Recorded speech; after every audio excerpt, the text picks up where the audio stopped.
Okay, with that, I want to introduce Matthew Gardner.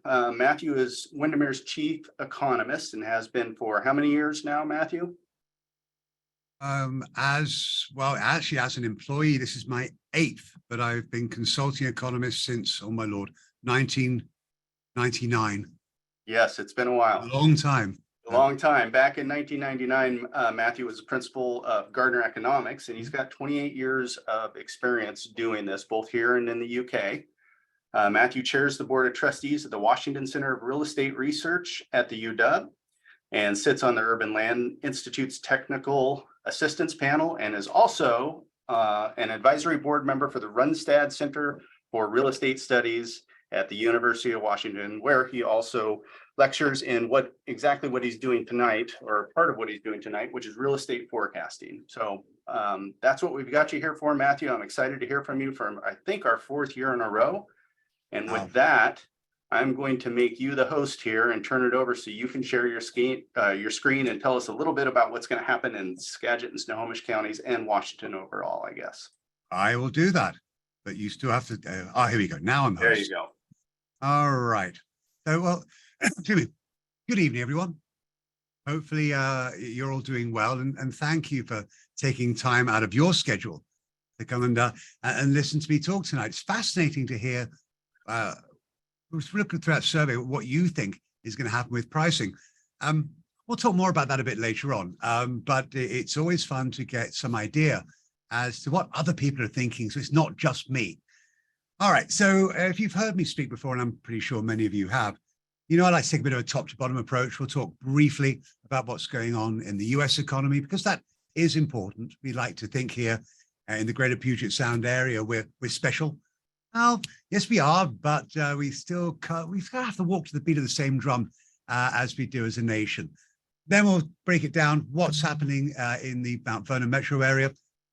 Then most importantly, what the heck is going on with housing and what can you expect to see from your housing market through the course of 2023.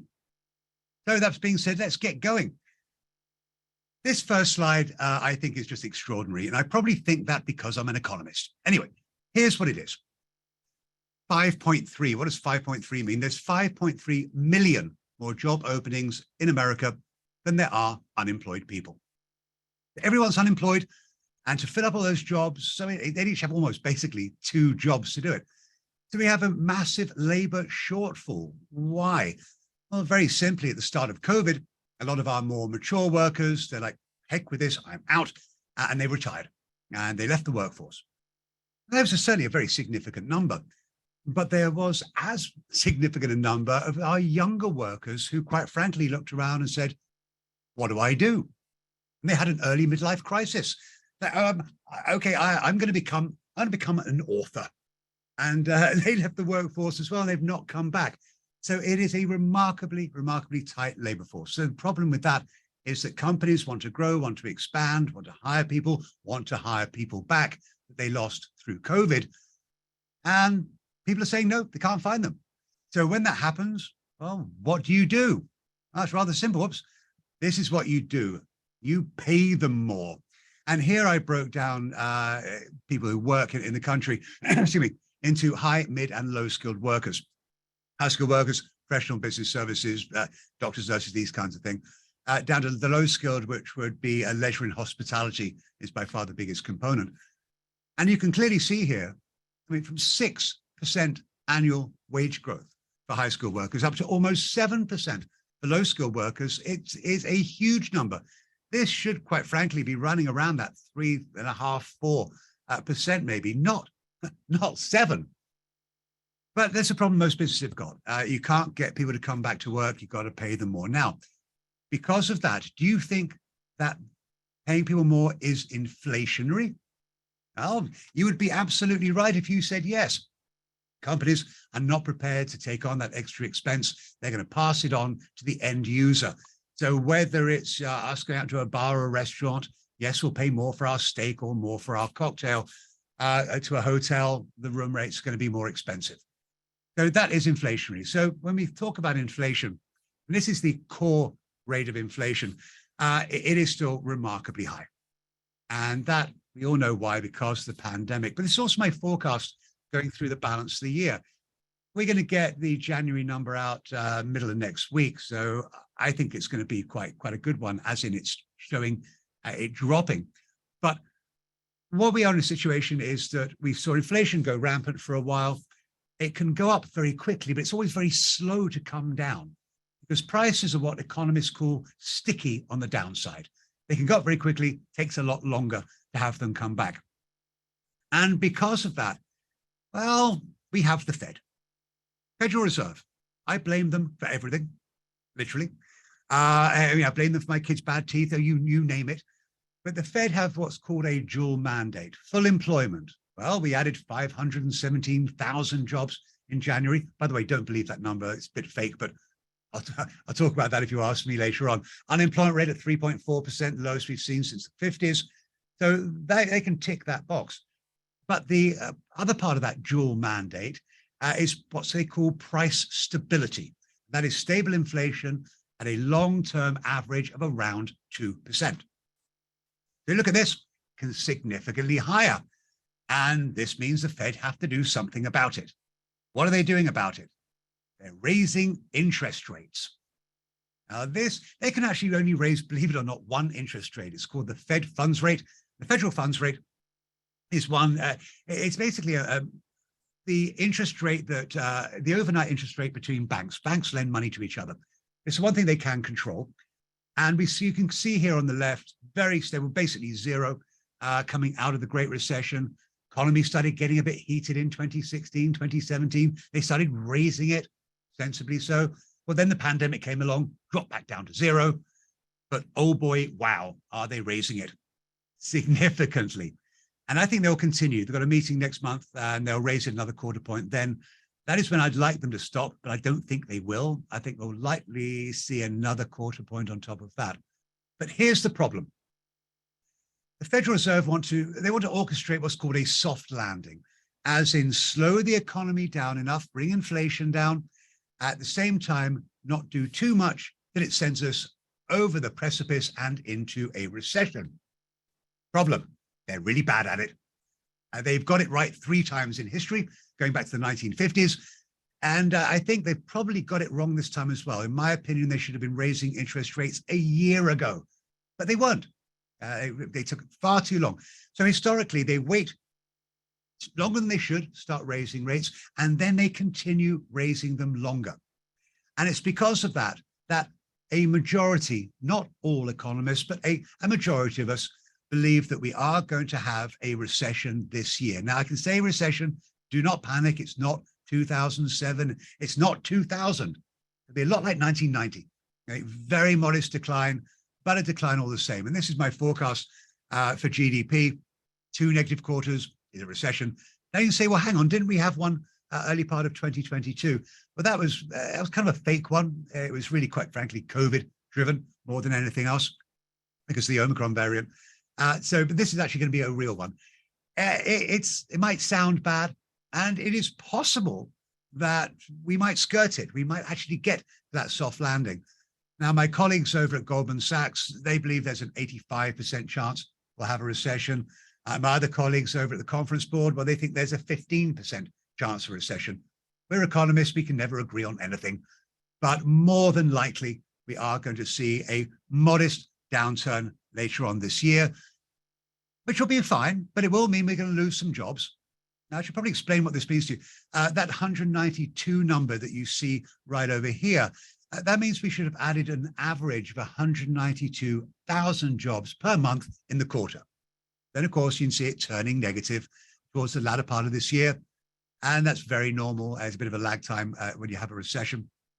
But we'll lose about 1 million jobs. Still means there's 130 plus million of us working. It's not that bad, quite frankly. And if you think about it, we are already seeing some of the signs of that occurring already, specifically in the technology sector. So you've got Facebook, Meta laying off a whole bunch of people. Microsoft say it's going to lay off 10,000 people. Amazon, 18,000 people. Twitter, well, that's a whole different story. But I think that we will see those companies who are expecting a slowdown, starting to see it in terms of revenues. They are responsible to Wall Street, so they're going to have to start cutting some of the fat. because quite frankly, they got bloated through the course of the pandemic, massive hiring sprees and these kinds of things. So even though we'll lose some jobs, not particularly concerned. And because the labor market is so tight, well, the unemployment rate's going to go up, but it'll peak at 5.2. I mean, the Fed would like it here. They'd like it at 4.1. Yeah, we'll get there, but it will go up a little bit further. But because how tight the labor market is and the labor force is not growing as it should be, that's really going to limit the bad side of this equation.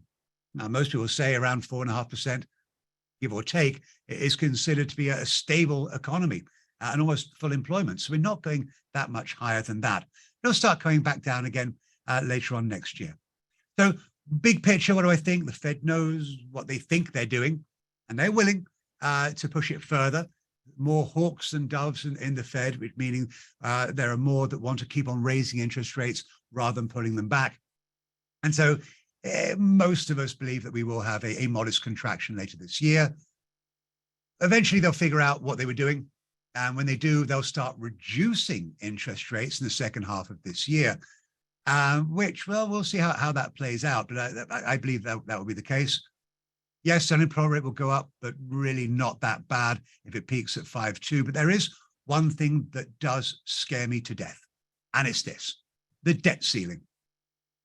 We owe, as a nation, about $32 trillion on money we've already spent. This is not future spending, this is past spending. And we've hit that ceiling, which means it requires Congress to raise the debt ceiling so we can continue to pay our bills. But of course, the new makeup of Congress today, a lot of pushback. And it's nothing bad's going to happen overnight. The Federal Reserve can do what's called extraordinary measures, and they can keep on paying our bills through sometime in May. But then, then it hits the wall. Will we raise it? Yes, I believe that we will. But here's the problem: it's politicians, and so they will end up waiting to the last possible minute, and the last day or the last hour, they're going to come out of the rotunda, wiping their furrowed brows, saying, "We got a deal. We've raised it."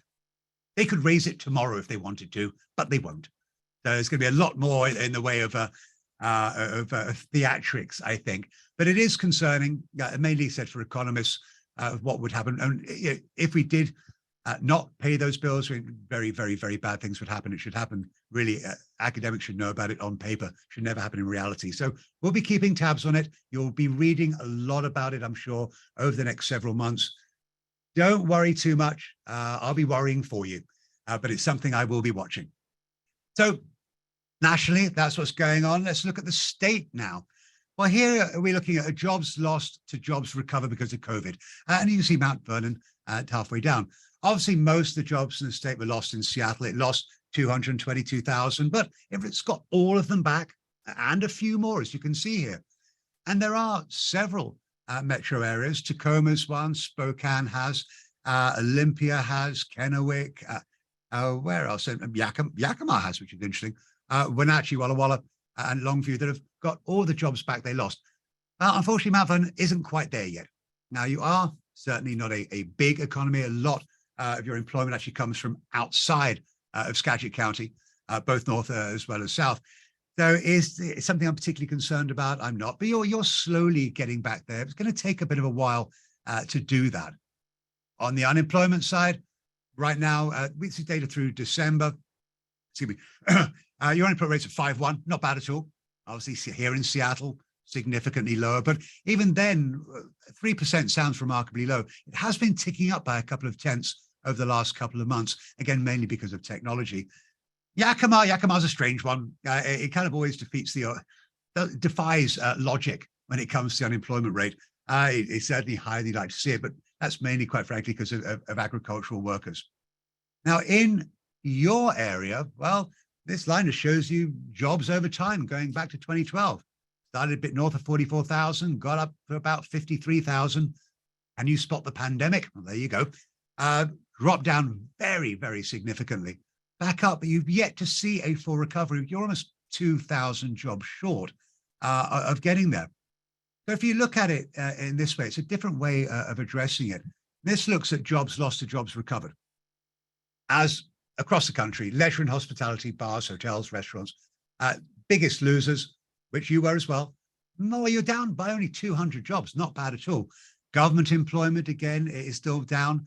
Retail, however, that's an interesting one. That has not come back in any way, shape or form. And nor has construction. Not a big construction market, obviously.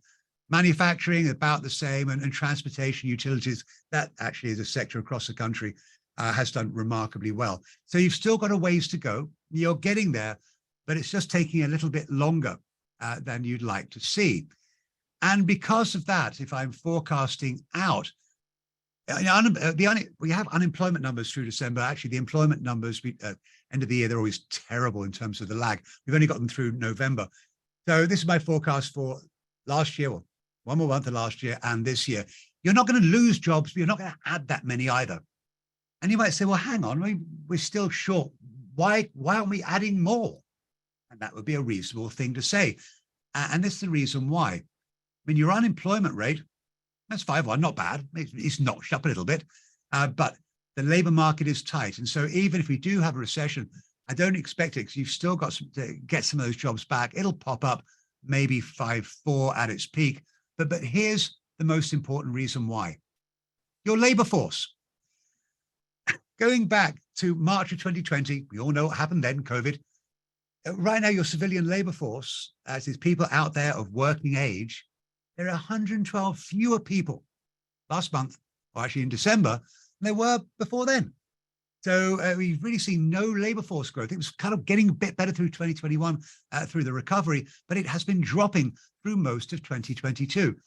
You can't hire people if they're not around. And that is really quite no less more complicated than that. And unless we start seeing that labor force grow with some kind of significance, then it's very difficult to see your job market improve significantly. But now, bottom line is, you're not going to lose any jobs, but you're unlikely to add many jobs this year either. All right. Housing. Get a cocktail. Probably going to be a smart thing to do. So we'll start with mortgage rates. Mortgage rates going back to when the 30-year was created back in the early 1970s. What's happened? Well, other than the early part of the 1980s, sure none of you are old enough to remember that, 18% plus points, 20% mortgage rates. But the trend has been clear all the way down over the last 40 years until, yes, it got a bit different. What happened? Blame the Fed. I told you I blame them for everything. And here's why. This is the average weekly mortgage rate going back the last couple of years. Through 2021, we were knocking around 3%, sub 3% for a lot of it, for an average 30-year conventional mortgage. Why? Well, COVID happened, and what did the Fed do? Well, the Fed wanted housing stability. And to do that, moratoria on evictions, renters could not be kicked out. On the ownership side, forbearance, which is a program, a very good program actually, where you could not pay your mortgage and you would not be foreclosed on. Actually, at its peak in May of 2020, 1 in 9 homes in America were in forbearance. Today, it's about 0.7%. So the program's worked remarkably well. But more importantly than that, and to get that stability and also to encourage spending, which is what a lot of homeowners do, what did the Fed do? Went out and they started buying a lot of 10-year treasury bills, bonds basically, and mortgage-backed securities. Now you might say, well, how much did they spend? That'd be a great question. $2.7 trillion. That's 12 zeros, by the way. And because they were prepared to accept remarkably low interest rates, and we all know that the interest rate on 30-year mortgages is based upon the interest rate on 10-year treasuries and a risk premium on top of that. They were taking accepting a very low yield. They went in it to make money, wanted stability, and that pushed mortgage rates down to levels which should never have happened in the first place. It was not real, it was fake, it was artificial, literally. Well, look what happened at the start of last year. Like, hang on, we went from here to 7%. What went on in a year? Yes, we did. It blamed the Fed. Jerome Powell came out at the start of 2022 and said, we are going to stop buying 10-year treasuries. We're going to stop buying mortgage-backed securities. We're going to move from quantitative easing, kind of printing money and buying debt, to quantitative tightening. We're not spending any more money. And therefore, it required the market to start buying these bonds and these mortgage-backed securities. Well, they weren't prepared to accept such a low interest rate. And why would you, especially given where inflation was going? Therefore, we found that the bond prices went down, the prices go down, those bonds, the yield, the interest rate goes up, and mortgage rates went parabolic on the upside very, very quickly. Now, have they peaked? Yes, I think they peaked last fall. We've already seen a tangible drop down. Again, this is the weekly rate on average. Yeah, today, last couple of days, it jumped up. In fact, believe it or not, last Thursday, mortgage rates broke back below 6% for one day, literally 5.99% you could have got last Thursday. By last Friday, it was back up at 6.2.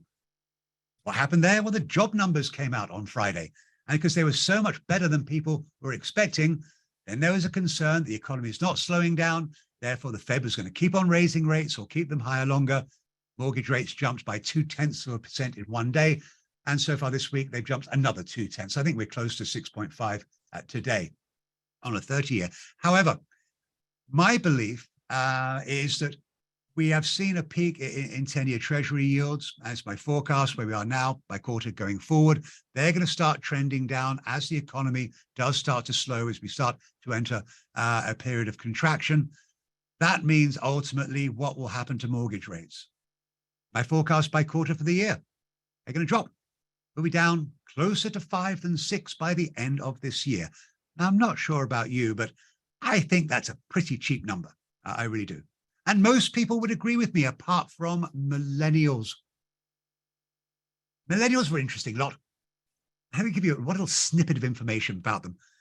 A millennial has not seen a mortgage rate above 5% in their adult lives. Yep, they've never seen a rate above 5. Is it above 5? Yeah, absolutely it is. But my point on this is I don't believe, and no one believes it's going to go higher, but the trend is going to come back down. And that's going to be a positive, certainly for demand in the housing market. We have got a lot of would-be buyers waiting for rates to drop. But more importantly, and it's the fact that by my back-of-the-napkin calculations, about 25 million households between refinancing and buying have mortgage rates at 3% or below. Now, riddle me this. Why would you choose to sell your home if you are sat on a 3% mortgage and rates are at 6? You wouldn't. We will still see people moving and buying and selling for the obvious reasons: job change, death, and divorce. That's just going to happen. But we're not going to see the normal amount of churn, of turnover in existing inventory in the marketplace until rates break south of 5. Because I think once we get into the 4s, even high 4s, then a 1 percentage point spread between the rates that people have now and what they can get. I think that a lot of people, if they really are thinking that we want to move, that they will, they'll accept that. But it's going to have to go down from where we are today to get to that point. But in essence, my view, and I could be wrong, doubt it, but rates are going to trend down. Now, I will tell you that obviously this is just one economist's opinion. I have an occasional Zoom happy hours from friends of mine, and they're the chief economists of Fannie Mae, Freddie Mac, Mortgage Bankers Association, NAR, Wells Fargo. Dry group. We have a lot of doctorates between us, but we can be fun with a couple of cocktails. And I asked everyone a couple of weeks ago, well, where do you think rates are going to average this year? And this is what they told me. Let's run through it. Well, Freddie can't make their mind up themselves. They always follow Fannie. So it's as simple as that. So Freddie came in at 6.4, Fannie at 6.3. Okay. Wells, 6.1, I'm at 6. National Association of Realtors at 5.7. Now, Michael, chief economist of Mortgage Bankers Association, 5.2. I think he might have had a couple of Manhattans too many that night, because I cannot for the life of me see the math that suggests he'll be right. I mean, you never know, but I mean, he's published this number fairly broadly. I just can't see it. But more importantly, no one expects rates to go up further from where they are currently. So do expect to start coming down, and that will be a good thing over time, specifically next year, because one of the biggest concerns I have this year is that we will not see the supply of housing that we would like to see. That can be good and bad, depending on what side of the coin you're on. Less turnover, not necessarily good for brokers. However, what it does create is a form of price stability. The only time you see a systemic drop in pricing is when you see far more supply than you do demand. That's not going to happen. And so that actually is a positive for homeowners out there. All right, starting up very quickly, I thought it'd be interesting to look at it regionally, just on existing single-family homes. So I grabbed Snohomish, Whatcom, Skagit, and Island counties. And this is number of transactions, and you can see here, probably better I show this slide. Number of sales in 2022 was well off where we were in 2021. Quite surprising. I think the drop in Skagit County in 2021 was actually a bit of a surprise myself. But we have seen the market slow down. But from a pricing perspective, well, certainly Snohomish County is more expensive. But you were all doing remarkably well. This scares me. Anytime I see this number of double-digit price growth, that's not sustainable. That's not a good thing. And specifically in 2021, and what was going on there? Well, remember the sugar-induced, artificial, Fed-induced mortgage rates. As we all know, the 1 in 10 rule. For every 1 percentage point drop in mortgage rates, you can borrow 10% more and keep your payment the same. So if you had a mortgage and the rate was 5 and you were paying X amount of money, if the rate went to 4, you could make that same payment, but you could borrow 10% more. Just mathematics. And that's exactly what happened. So it hyper-stimulated the market, in addition to COVID, leading a lot of people to move out of more expensive, certainly out of King County, into surrounding areas. At the early days of COVID, people said to me, okay, well, everyone's going to move to Yakima. No, they're not, and nor did they. But certainly moving further out into surrounding counties from King County, yeah, we also saw net immigration, people coming here from somewhere else. A lot of people coming here from California actually was quite extraordinary. But it drove that market up to insane levels of price growth. Now, we've seen it come down, but even around 9%, that's still a significant amount of money in terms of an annual increase. Are you making that much more to service that debt? I would say no. But we have done very, very well. Getting back, it's trending back, and naturally it makes sense because really the effect of rising mortgage rates really didn't kick in until May of last year. People tied into a 90-day lock, right? And so it's really the first half of the year wasn't bad, and then we saw pricing start changing fairly dramatically. Starting off with Skagit County, and then I'll talk briefly about North Snohomish County. Population-wise, it's growing. About 11%, you saw your population increase over the course of the last decade. But what was driving that? Well, the dark blue bar here, that's natural growth. And that's births minus deaths. The light blue bar in migration, people coming here from somewhere else to your neck of the woods. That is absolutely 90% of your growth has been in migration, has not been people having babies and what have you. That has not been occurring. So almost all, in fact, the last couple of years, I think probably because of COVID, you actually saw a negative growth in terms of natural increase, as in there were more people dying than being born within the county. So people coming there to your part of the world, which is it's quite beautiful, understandable, but they're moving there from somewhere else. We know that people are coming in. Oh, let's get into the housing part of this whole equation. So starting out with existing single-family homes. Now, this is fascinating. What I did, and I will tell you that I actually adjust these numbers for seasonality because it would look like a horrible sine curve otherwise. But what does this show? Well, the long-term average number of homes on the market at any one time is about 576, on the decline since 2014. Now, what were people worried about? They were worried about this. It's like, oh no, we're going to flood the market with supply. Does it look like a flood to you? No, it doesn't. We're basically back to where we were in late 2020, early 2021, in terms of the number of homes available. Again, going back to that fact of if you limit supply, if you're not oversupplied, then pricing can actually be supportive. But a lot of people have forgotten what normal looks like. Right now, it's abnormal. The supply levels are not significant. In fact, January numbers dropped a lot. And again, even though I adjust for seasonality, that tends to not be a surprise given the time of year. But everyone's worried about this massive flood of homes coming to the market. Well, I'd hardly call it a tsunami, would you? However, when we think about it from a pricing aspect, it is fun. Here, the dark blue, I look at average and median. Median pricing doesn't tend to adjust, less fluctuations. But the trend naturally was heading upwards. But wow, we kind of got mad for a while. You actually had a month where your average price broke $1 million. It's just, wow, extraordinary. Now, a lot of home sellers, clearly, they've been controlling the world, I would say, certainly since 2013. It's been a home, 2014 maybe, a home sellers market. And a lot of them, certainly 2020, 2021, bidding wars were rife. Escalation clauses, groveling letters to the home seller saying, please choose me, all these things. Well, yeah, they used it and they pushed it hard. However, they've realized that because financing costs increased dramatically, that had to stop. And so we've actually seen a fairly significant, on average, not so much on medium, trend downward in terms of list pricing.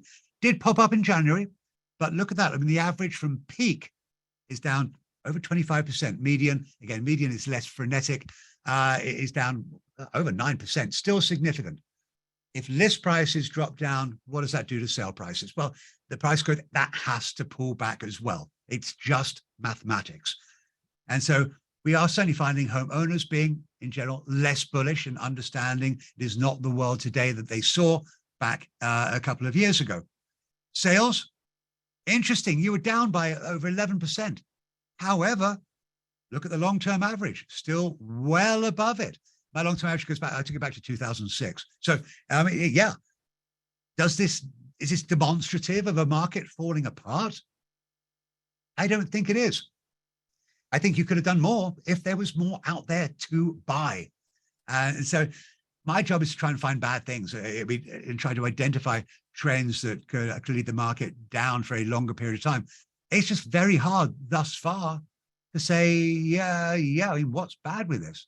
I don't see it. But have we seen an adjustment in sale prices? Again, it's very, very frenetic. But yeah, you have.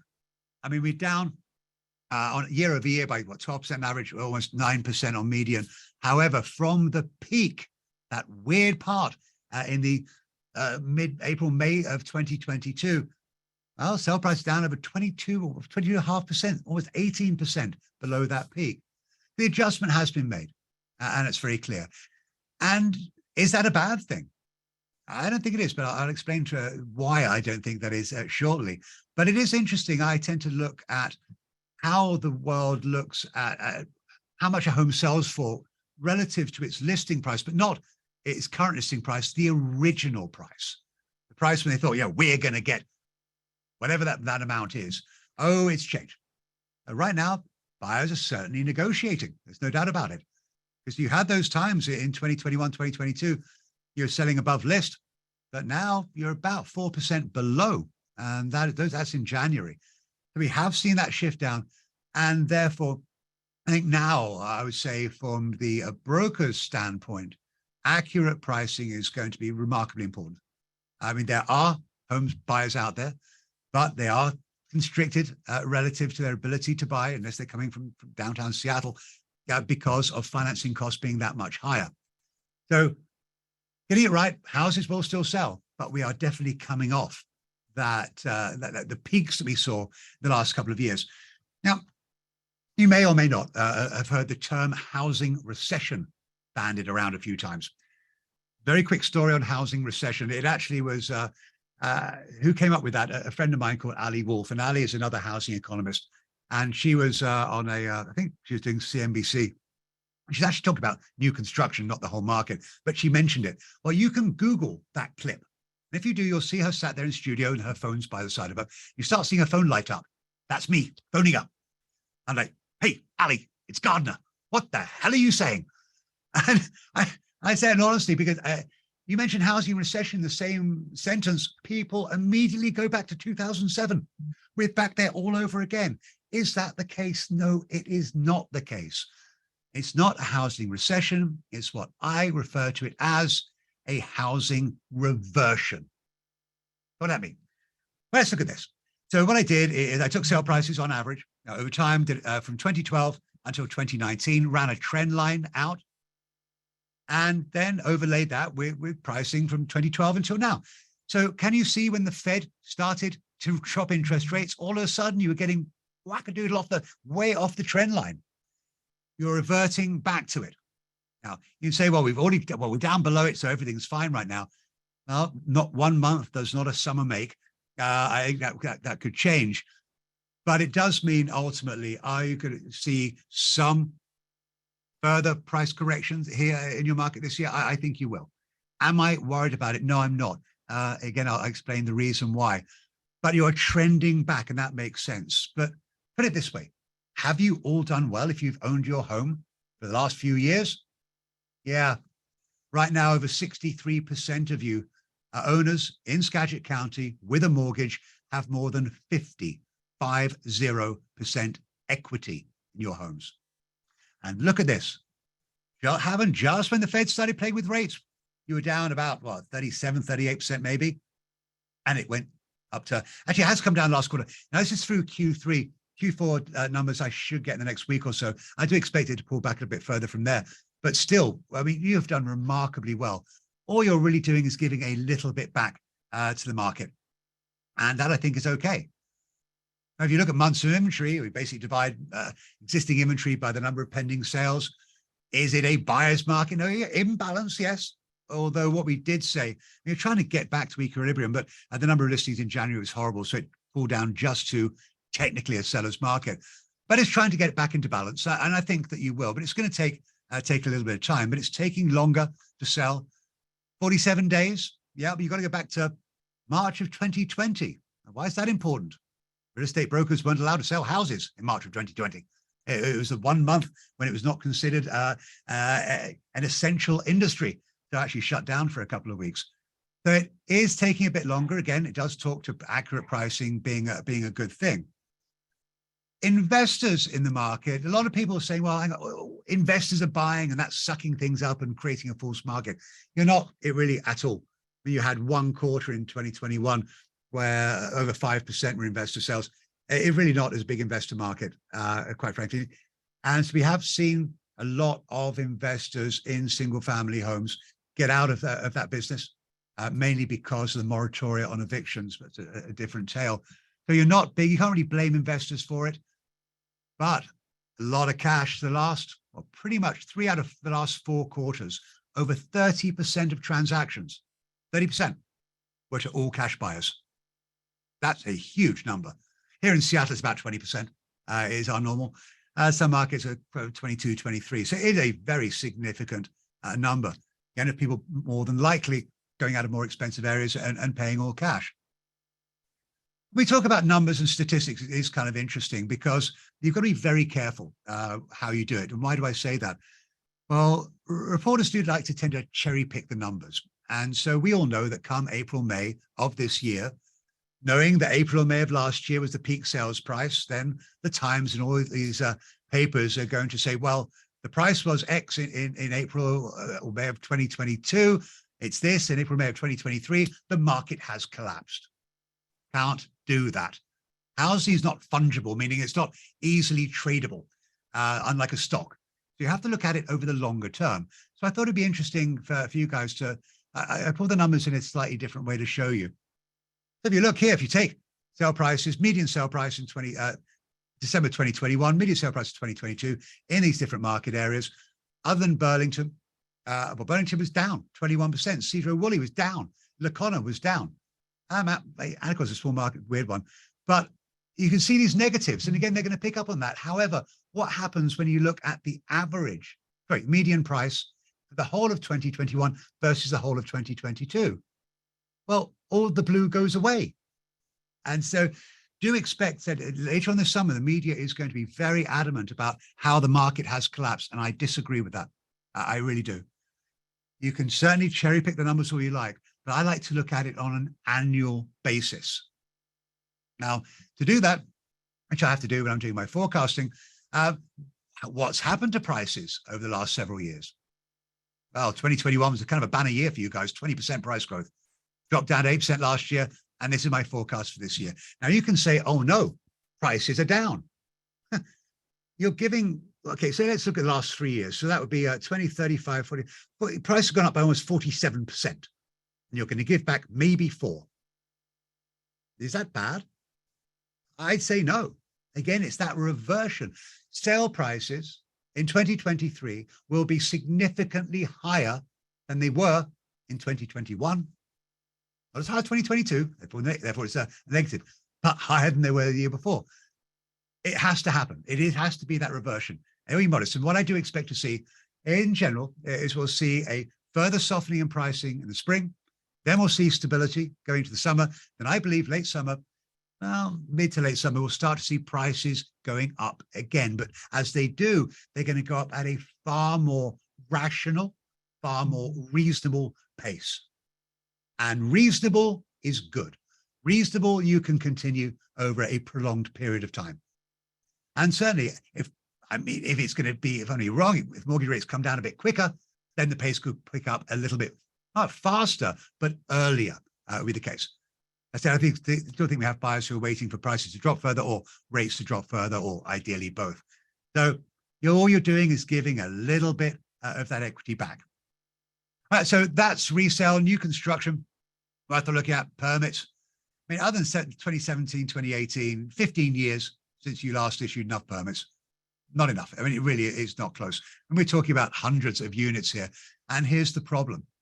Right now, you've got about 35,500 owner-occupied housing units in the county. My forecast for the next 60 months, 5 years, 5% growth, almost 2,000 demand. This is just demand for 1,800 new owner-occupied, not rented, housing units. You're putting a couple of hundred permits per year. The math doesn't make sense. And so that's going to be an issue. I think you're going to have a housing shortage relative to population growth. Listings, horrible. Sales, average about 183 sales per year. Haven't seen that since 2020 and before. Builders aren't building. It's so expensive. Land is remarkably expensive. Labor is expensive. Materials are expensive. Regulatory fees are expensive. It's hard for them to produce housing that people can afford, because on a price basis, you're almost at $700,000 in 2021. Now you say it dropped down, but it's only January's number, 609. So you have to be a little bit thoughtful and don't really look at that too closely. But it's still, it is expensive. And price per square foot did pull back a little bit, interestingly, this year. But again, why? Well, we're actually seeing houses get a little bit bigger and builders building a hair bigger. And that brings me to one other point on the resale market. What's important to buyers has changed. Now a dedicated workspace, far more important than we've ever seen it before. People are sick and tired. They can't work from their dining room tables. I know I tried it for a few months at the early days of COVID. I hated every minute of it. I was actually having to duct tape my cat to the wall because I was on a Zoom meeting. So I came back to the office very quickly. But that is very important. That's very high on people's requirements for a house. And also more finished, usable outdoor spaces. That's something else which I'm hearing buyers get something else which has gone higher onto their list of requirements. Obviously, across the country, broadband, internet, obviously, but we're Seattle, we're fine about that.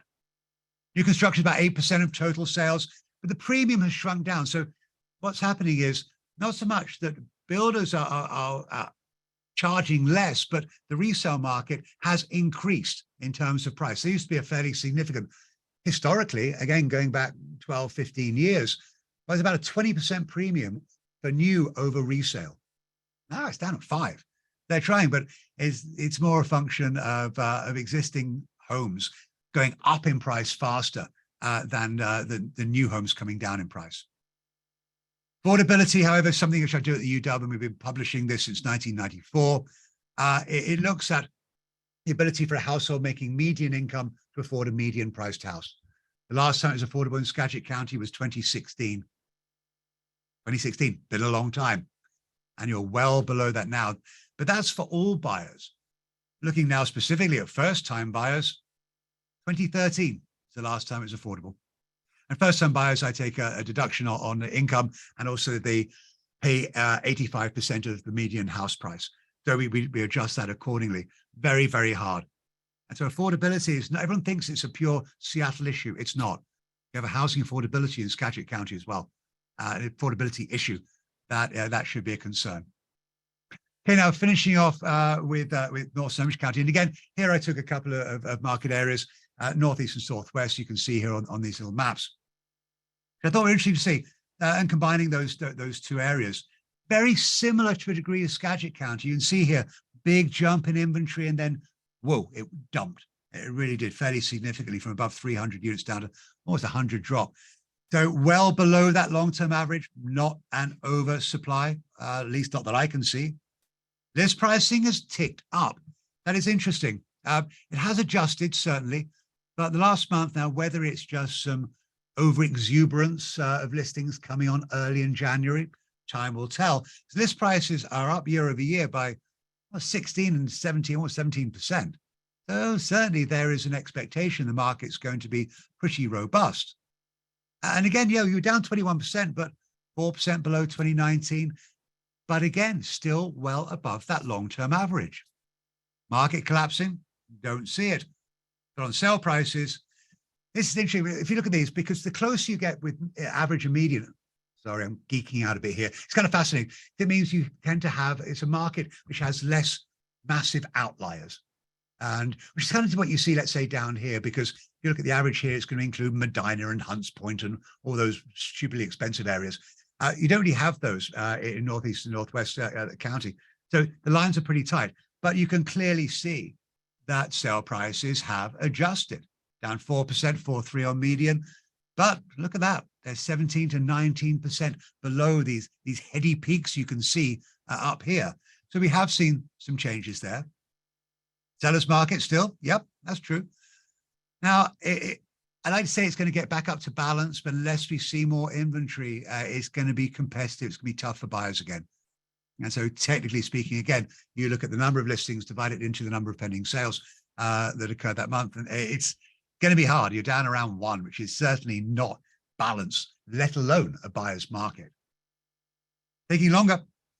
We are seeing more concessions in a number of different ways. Anything from mortgage rate point buy downs, appraisal fees being paid for by the seller, all these kinds of things.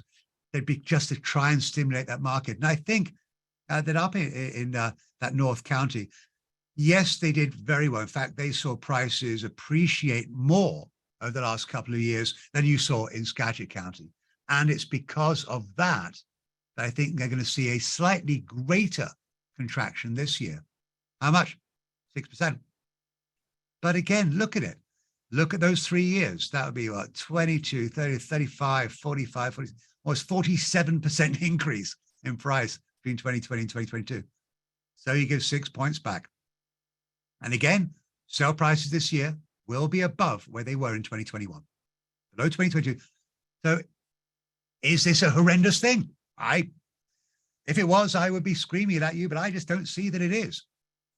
New housing, again, more listings. We do see more up here in Snohomish County, but land prices are high. I mean, you're looking at north of $250,000 for the median finished lot price last year to sell to a builder. But selling 578 on average, got above it, pulling back now again for the land, the labor, all these associated costs. But they are up there. We're above north of $800,000 now. If you look at the sale prices in 2022, shy of that again for that 1 month. I'd be a bit cautious about the year-to-date number. 298 a foot. Ignore that. Look at the 312. That was interesting because the increase here, they weren't building bigger, and so they're actually driving that price up, which we really saw the last couple of years. So people are still paying more in that respect. Bigger share of the market, 1 in 4 transactions last year. And the premium, significant. People are paying 27% is the premium for having a new house over what brokers like to call a used house. So new construction certainly is getting that premium. So in closing, hopefully you got 1 or 2 questions for me. What do I think? Demand, I think, is going to grow. And certainly work from home. We know policies are being... companies, and it all started actually with head of Disney, Bob Iger. And Bob came out and said, all Disney workers will be in the office 4 days a week. End of story. Don't like it, leave. Starbucks made the announcement, a minimum of 3 days a week, including a Tuesday and a Wednesday. So I think more companies are going to come out with more cohesive plans. That could mean potentially some more demand, because a lot of people, I think, are still sat on that fence, not knowing how far away from their offices they can move. So if they're waiting, once they get told, well, some more demand could increase. But more importantly, as we start to see rates drop down, I think some more demand could come from there as well. So I think there are going to be enough buyers out there, but the question's going to be, will there be enough sellers? That's where the turnover, I don't think we're going to get. only because why would we move if we don't have to move? And we're all sat on remarkably low mortgage rates. That, I think, is a one-year deal. I believe that's going to turn next year as rates drop down. Certainly if we get below 5, then I think the floodgates to a degree are going to open. But it is supportive in general of not a greater contraction in home values, because you're not going to see a massive increase in supply. Negative this year, going to turn around next year, but it won't be, you're not going to see prices drop all year. It'll drop through the spring, depending on where you are. Obviously, every neighborhood's going to be different. Start seeing some stability, and then we'll start seeing prices increase. And I am already hearing from a number of our brokers across our entire network. A few of them actually hearing about getting bidding wars again. It's getting competitive again. Every neighborhood is going to be different. There is no doubt. But the bigger trend, it has to be what I look at. But I expect a slight drop down, then some leveling off, and then we'll start to see prices increase again in the fall. Transition this year. Yeah, there will be. And that's okay. Those of you, I'm sure all of you that own your homes, you've done remarkably well, really have. If you give a couple of points back, blame the Fed. I do. It's all their fault. And it's literally, it was a fake market. We did well, but we've got to get back to reality. That reality is that relationship between incomes and home prices. Yes, mortgage rates dropping are going to help, but all we're doing is giving a tiny bit back. And that does not concern me in the slightest. So in closing, transition year, okay, market's not going to collapse. Mortgage rates have peaked. They're going to come down. We should build more. I worry about affordability. But in general, I think this year is going to be okay, but we will just not see the supply. So I think we could find home buyers again just start to get a little bit frustrated at the lack of options they have out there. But will people still buy homes? Absolutely, they will. A bit of a price correction, but I think, quite frankly, most of the price correction has already happened. It happened very, very quickly. On all the slides I showed you, showing median and average list pricing and sale pricing dropping down significantly already. So I think the worst of it, quite frankly, is behind us. And with that, I'm actually going to turn it back over to Nate, if I can figure out how to do this, and give him control. And I'll be delighted to answer any questions that you have. Hope you enjoyed my thoughts. Thanks. Awesome, Matthew. That's great info. So far, we've only got 3 questions, and anyone else who has a question, you just go down to the Q&A and type it in there. First question is around the jobs numbers that you were speaking about early on. Yep. And you mentioned the sort of surprise that happened in January. I think it was January. 517,000 jobs. What makes that unrealistic is the question. Okay. These numbers are adjusted for seasonality. And the trouble is the seasonal model is still getting very confused because of COVID. So inherently, the January numbers are always adjusted downwards. I mean, beyond the fact that it was so far removed from analyst consensus. I mean, every economist, including myself, we're expecting a number somewhere coming in the high hundreds, maybe 200,000, not 5. I mean, yes, we can be wrong, but rarely we that wrong. Overlay that, if you look at the non-seasonally adjusted number, the country shed 2.3 million jobs in January. That's why we look at the seasonally adjusted number. So it does tend to be an issue with the Januaries because of the seasonal adjustments, the Arithma model that they use. And it's still trying to account for COVID. And that tends to play with the numbers a bit. So it is just intuitively for analysts, we just don't believe it. However, yes, jobs were added, and that's to a degree a good thing. Most of the jobs, however, were added in lower income industries. Leisure and hospitality was number 1, which is why we saw the incomes only go up by less than 1%. And that's indicative of growth in lower income industries. At the same time, layoffs in the tech sector, in higher sector industries. So in all, when you pull it all together, it's just a number which just doesn't smell right. And I believe it will be adjusted as we move through the course of the spring, which it always does. Okay, very good. A clarification a little bit on some of the slides, the stats were labeled as looking at Mount Vernon. Now that's the Mount Vernon Anacortes MSA. Is that correct? So it's more than just that was okay. So that only applied to the labor market. Okay. That all it was. But I meant to say the MSA is just the labor. Everything housing oriented was just Skagit County. There's no MSAs. You won't see that in there. I mean, I'll double check that it's not. It was just the county. Okay. But I do include, certainly I use the metropolitan area purely because it's a seasonally adjusted number which the state provide. And so it is that MSA as opposed to taking the labor market information that's unadjusted and running more models to make it accurate, basically. So that's the MSA. But in terms of Skagit County, it's wrong. Housing, that's just Skagit County. Perfect. Thank you. And then the question is, do you accept the premise that the Fed can control whether or not we have a soft landing? And doesn't this speak more to the spending habits of 330 million people? Aren't they the ones that control it? And that's a great question. Well, sure. Yes, 330 million of us. We know they're out there. Can they? Now, soft landing, what they can do is that they can control one interest rate, but it has a knock-on effect.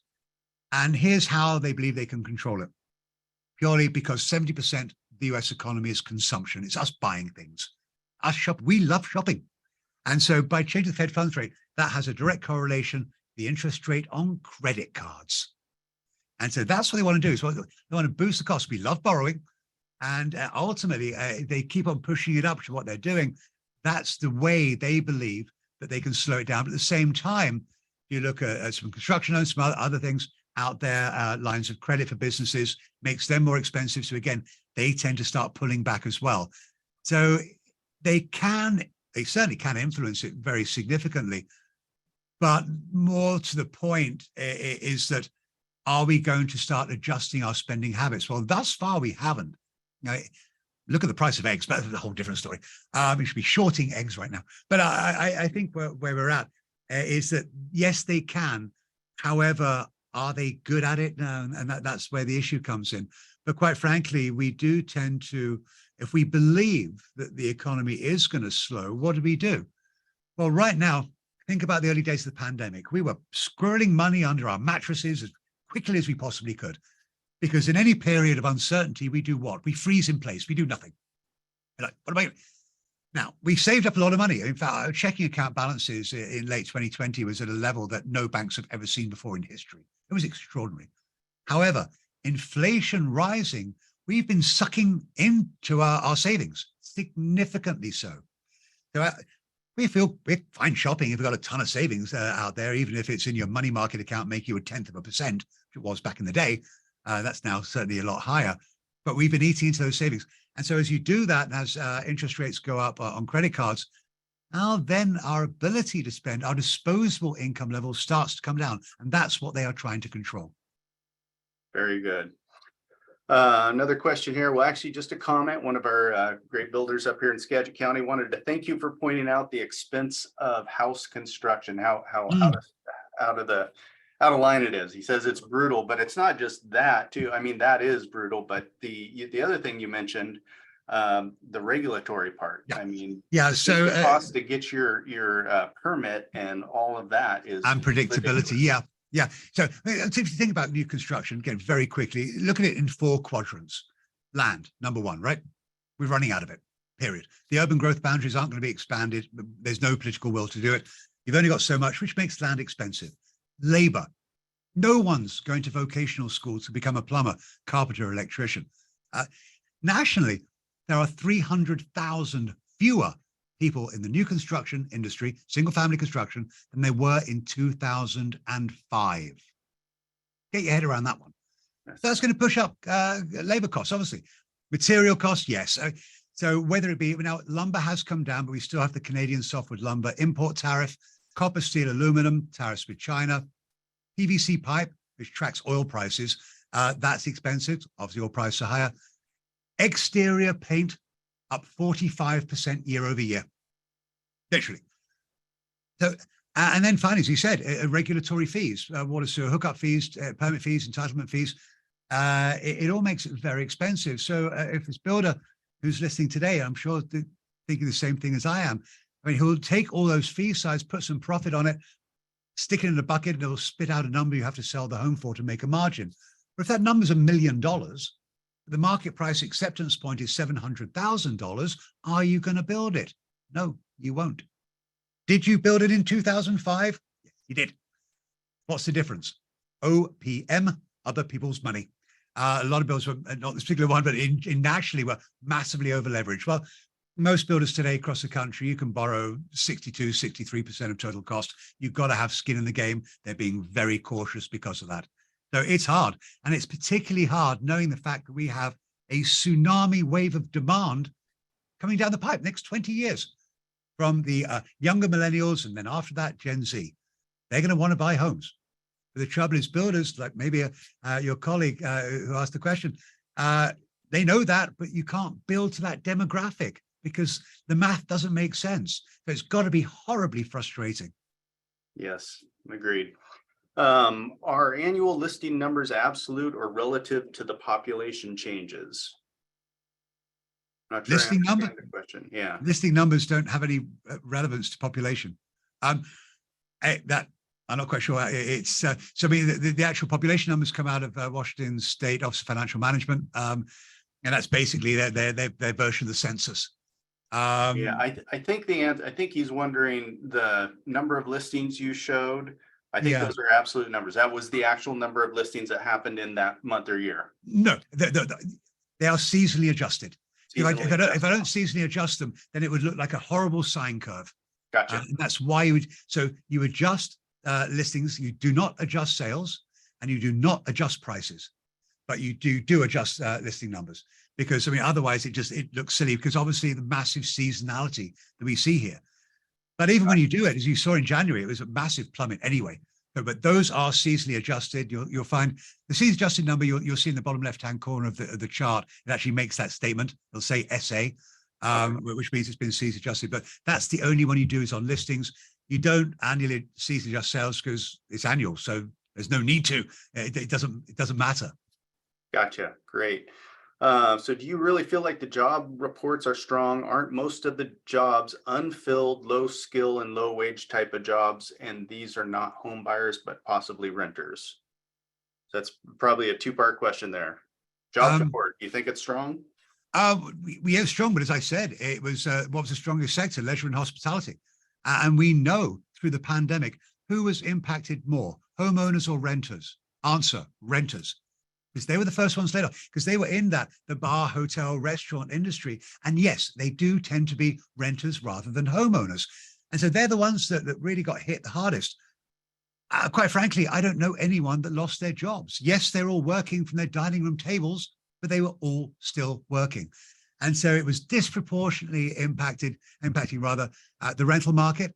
So even through the moratorium evictions, they couldn't get laid off, or sorry, get kicked out of their homes. And that was fine. When that moratorium ended, we saw rents jump by 10 to 17% last year. They got nailed. Renters very, very specifically.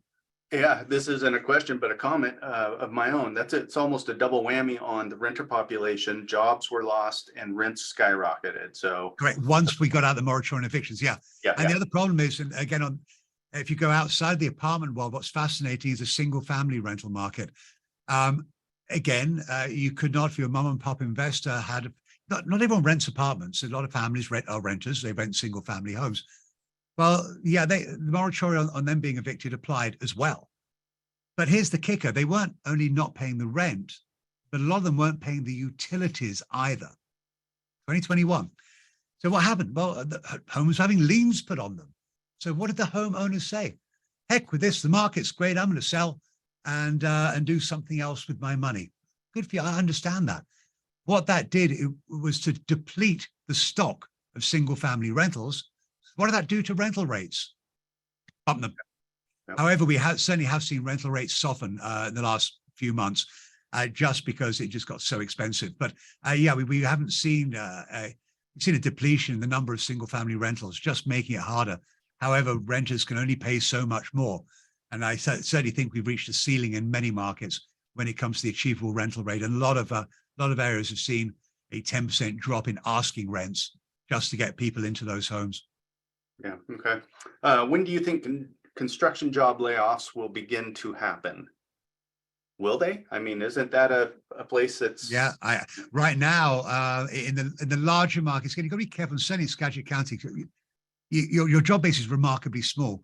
We are adding on construction jobs left, right, and center, and it's going to be in the residential, not the commercial. I mean, no one wrong. That's not quite right. office development construction is going to stop. Apartment is going on, but that tends to be a longer time frame. Industrial doing remarkably well. I mean, remarkably well, and because it tends to walk to the beat of a different drum. So, and on the single family side, I do not expect to see any form of significant layoffs. In fact, we've been adding jobs, certainly in the larger markets, quite significantly over the course of the last year or so. So there's still a labor shortage in construction. And a lot of that, quite frankly, is because we shut the borders down a number of years ago. That's still the case today. There's about just shy of 2 million applications for citizenship sat in DC being unfilled. We are a nation of immigrants. We need more people coming in because we know we're getting older, we're dying, and the population is not being replaced to the degree it needs to.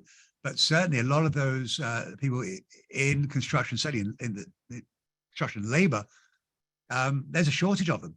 And so we need more workers in that respect. I do not expect to see layoffs in that industry. Okay, great. Any projections, and you spoke a little bit about this, I think, about material costs for building and supply chain relief? Building costs, certainly we know that we are seeing it get a little better. So gypsum prices have moderated a little bit. Paint, interior has, exterior hasn't. PVC pipe is going to start coming down again. It's based on oil prices. And as you start to see oil prices start to drop, that's going to impact pipe prices and also exterior paint prices. So we're getting slowly some relief in that respect. And that's a good thing. But the supply chain issues are certainly still there. The biggest one, I remodeled my kitchen a while ago. I mean, good luck finding a dishwasher.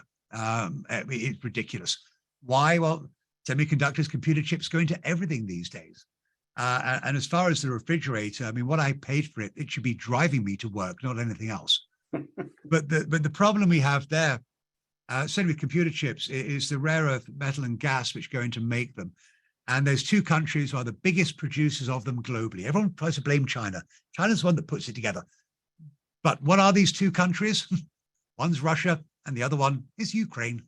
They're not talking to each other right now. So I think there is still going to be an issue with semiconductors with computer chips. And certainly we know the administration is trying to figure out a way we can make them domestically rather than bring them in from China. But that's a big problem. And so we are still seeing shortages there. And it applies obviously not just to dishwashers, refrigerators, certainly cars, and a lot of other things. So some of the core elements, we are seeing some softening. Lumber prices are going to be tough because we shut down 2007, we shut down a third of the mills in America. Then, of course, forest fires, warehouses got 2.5 million acres between Oregon and Washington and California. There are some issues in just getting it there. I think what we need to do, quite frankly, is remove the taxes that we're charging on Canadian imported lumber. That would help. So I don't expect those prices to go up. I think they're going to slowly come down. But as with everything else, I said at the beginning of my comments, prices coming down are sticky. They take a long time to come down, but they can go up very quickly. So it's going to start getting a little bit better, but it's going to be a while before we get to that happy place. And it certainly won't be this year. Okay, very good. So Barry Habib from MBS Highways predicting a major lower inflation number in May. Do you agree? And it doesn't say what that number is. But May? No. Yeah. Well, Barry said that, huh? I am expecting, so we get the next print on CPI I think it's next Wednesday. I certainly believe that it will see it softening. Without getting kind of too technical, we're in a situation right now whereby goods, I mean, stuff inflation is down in the low to mid threes right now. But where we're being hit in total is what's called separate parts, called services inflation. And that tends to be people who are working and those costs. So we're seeing goods inflation drop down quite nicely, but not services yet. And that's what we need to do. But a couple of things. One, I don't know why he's mentioning May when the next number we get is for January. So that's kind of going out there. But I look at a quarterly trend and I believe it's going to come down through the year? Yeah, I absolutely do. But will it get to that 2% long-term average the Fed want? I don't see that this year, but it is definitely trending down. I think I show 5 point something for Q2. I think, I'm actually going to look it up because it's something which I think is worthwhile very briefly. I'll get back that quickly. Right. So he's saying that. So I think we're going to average 5.2 on core in Q1, dropping down to 4.3. So we're going to see a 190 bip drop between the first and second quarter of this year. And then we're going to see a 110 bip, 1.1% drop between Q2 and Q3. If he's saying May, now that comes into the second quarter, I'm expecting almost a full percentage point drop between the average in the first quarter and second quarter. So I guess he can say he's right, but I don't know why he's saying May, and I don't know what justification you can make for choosing a particular month. That's His crystal ball is pretty darn good, huh? We shall see. We shall see. We shall see. Okay, so here's a crystal ball question for you. How many permits, and I'm assuming single family permits, do you expect to be issued in Skagit County in 2023? Oh yeah, it does say single family. Well, we only just got the December numbers out for 2022. What I expect to see, I think we'll probably, I think if you break 300, you'll be doing okay, which will be more than you did in 2022. But no, I know again, don't hold me to this. Yeah, I say about 300. That'll be lower than 2021, which I think was about 320, maybe. Yeah, so if you break 300, I think that would be a reasonable thing to do, and it still will be well short of what you need to be. I just think that this year, with the supply chain issues, with the cost issues, with the land constraints, and with the market being the way it is, and the length of time it takes to build, and the timing on permitting, that's the big thing. I mean, builders, as everyone's fully aware, they've got money out from day one. The longer the permitting delays occur, that carry cost clock ticks every single day. Yeah, I mean, I think 3 or 350 would be a reasonable number for this year. Okay, very good. Two more here. So if affordable housing doesn't come from market rate builders, where is it going to come from? It's not. That's it. It's all you can do.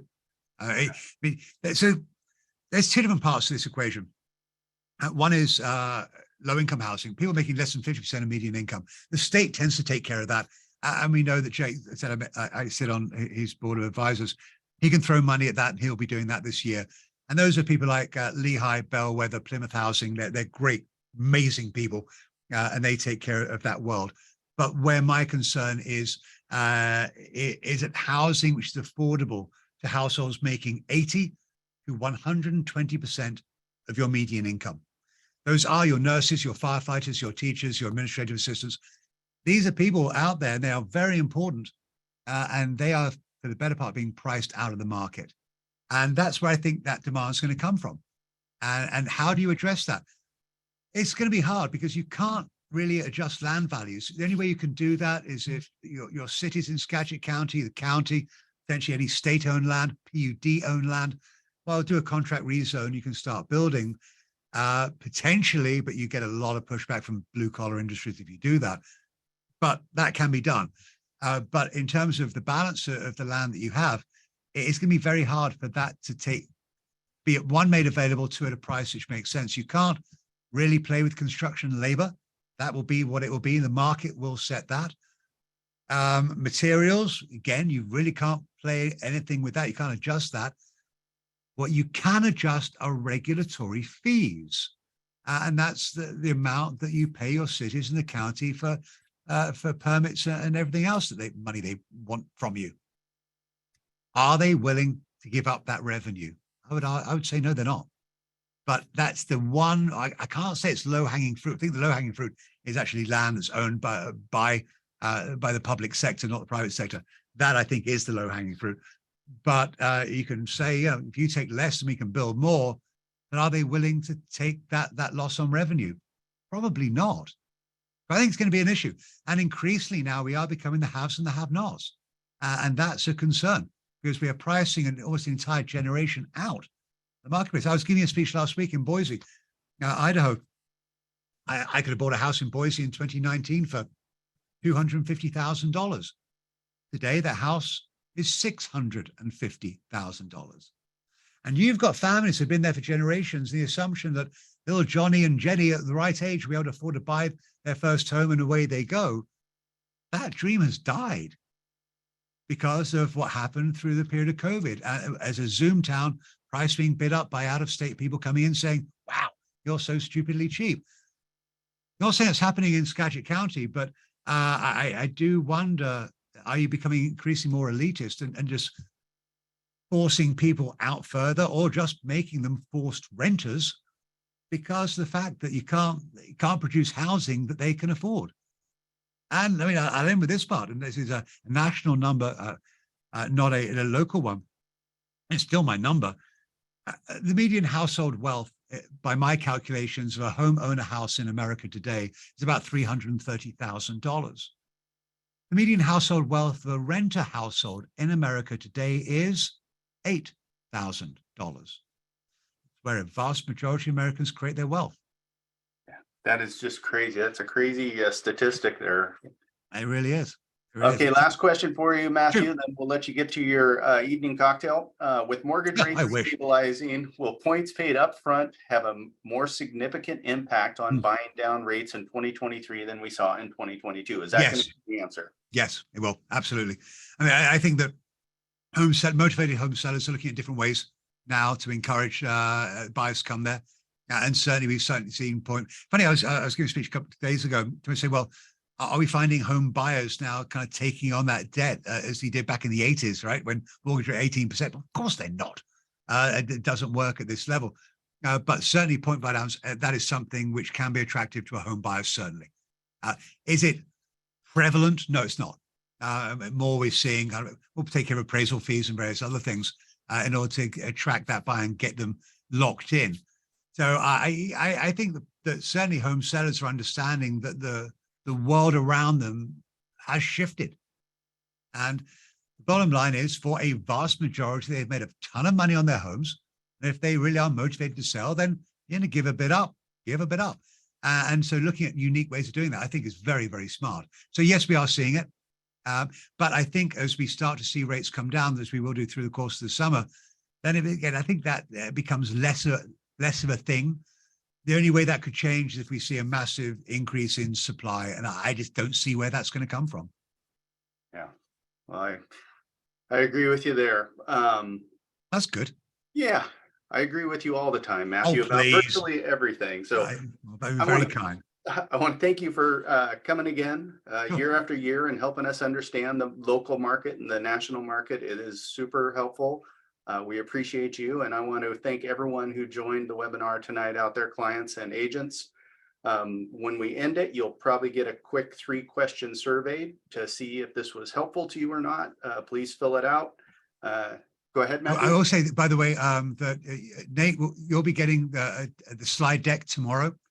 So anyone that wants it, if you approach Nate or somebody within the Windermere group, and they'll happily share it with you. It's great bedtime reading, send you asleep in a heartbeat. But if you're into that kind of thing, yeah, he should have it by sometime later on tomorrow morning. So do feel free to share it. I'm English, I speak too quickly. So maybe you want to go back and take a bit more time to take a look at the slides. Feel free, you'll have it tomorrow. Fantastic. Thank you for that, Matthew. And we also recorded this, so it'll be available to watch over if you want to listen again. Thank you, everyone, for being here. Appreciate you all. Appreciate you, Matthew. Have a wonderful evening. Guys, take care. Stay safe.